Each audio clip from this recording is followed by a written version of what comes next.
Hello and welcome back to Bobby on the Air.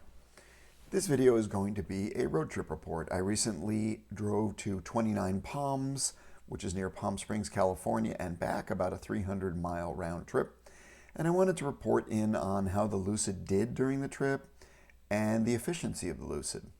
So the night before I left, I plugged it in using my home charger. This is a juice box. It's on a 50 amp circuit. It is a 40 amp device. I've used it on my other EV, so I've had it for about 4 years. It's been fantastic, no problems at all. Using the 40 amps, the Lucid charges at about 35 miles per charge hour, which isn't too bad. So I charged it all the way up to 100%, which was indicated the EPA estimate of 469. Now we're not going to get that, but we're going to try our best on this trip. So I packed it up, and I had no intention to try to hypermile this trip. That doesn't make sense, but I'd like to try to see how well I can do under normal driving circumstances. That next morning, threw the stuff in the car and unplugged it from the charger, and we were off. Fired up the car, it indicated 100% charge, entered in my destination on navigation, about 150 miles from here. If we take a look, 152 miles, it's estimating about a 2-hour and 41-minute trip. And with 317 miles indicated upon arrival, I'm not so sure we're going to get that, but we're going to try. And the really biggest factor I've noticed is top speed. So I'm going to keep the car at 70 or less this entire trip, which is painful, but we're going to try for efficiency. I just don't want to charge on the trip. And I don't want to hypermile it.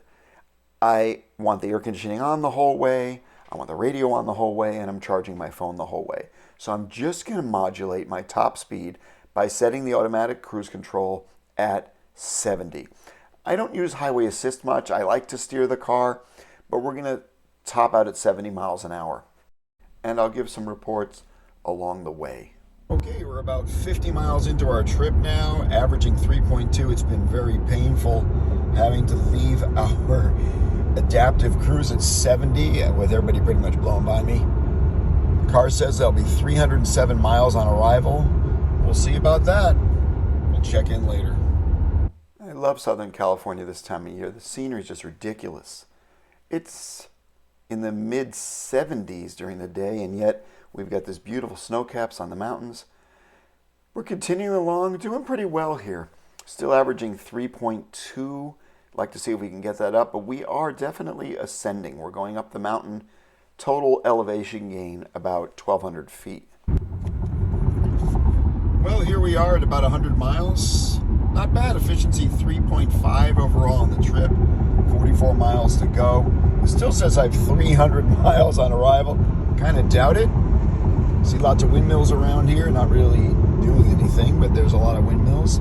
Some people will ask me, are you leaving the air conditioner on and the radio on? Well, yes, I'm listening to the radio, and I have the air conditioner set at a comfortable level, which is 70. It's 75 outside, so it's not really doing that much. But we are running the compressor. I'll check in later. Okay, just arrived. 3.4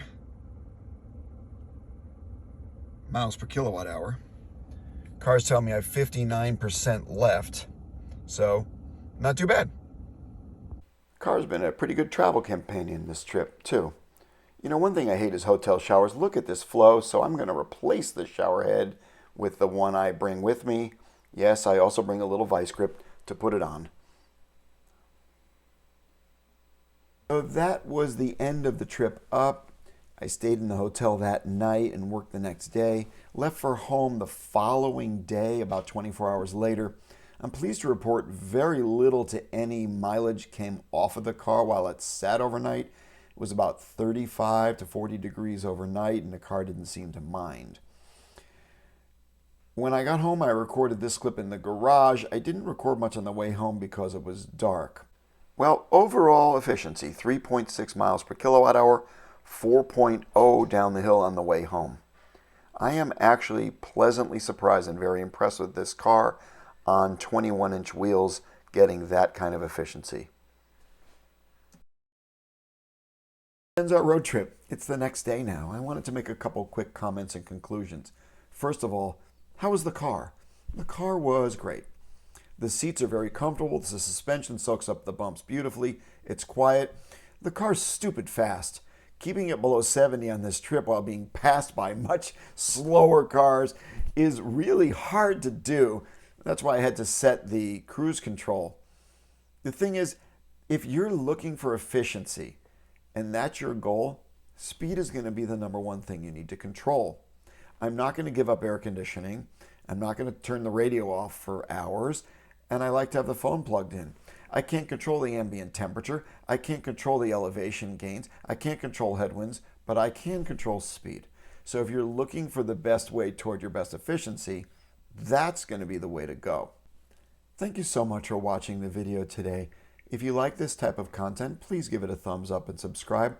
Also, if there's anything you'd like to see on this channel in the future, please go ahead and make a comment below. Thank you so much for watching. Have a great day. Bye-bye.